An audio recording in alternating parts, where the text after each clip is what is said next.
I would like to release the identification of the child at this time. The victim in this case is identified as Elena Gallagher. She is a 6-year-old, and she resides at 641 Babbling Brook, which is here in the city of Saginaw. As this and anybody can attest to, including parents, this is a disturbing case. A lot of our officers and our investigators have children of our own, and we're gonna work through the night, as we have been ever since we've been notified of this crime, to make sure that we are relentless in our pursuit to ensure that the person responsible for this is brought to justice. I will also be handing out the photograph of our victim in this case.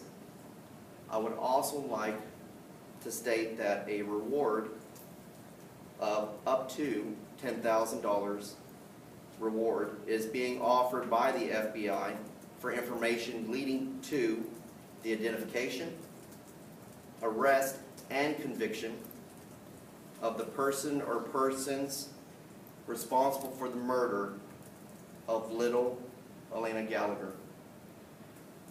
At this time, the parents, we send our heartfelt prayers to the family for their loss of their child. And as you can imagine, they're very distraught at this time.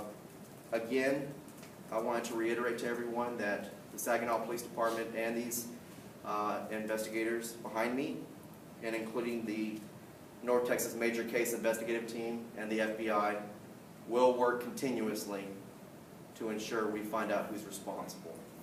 So now I will open it up for a couple of questions. Is the family suspected in this in any way, shape, or form? The family at this time, they have been at the police department talking to counselors, and we've been trying to assist the family in their time of grief. At this time, we have many leads to follow, not necessarily suspects individually, but at this time, the family is not suspected. We are basically trying to help them through their time of grief. Do you think that this was intentional, or do you think that it accidentally fell off of a vehicle?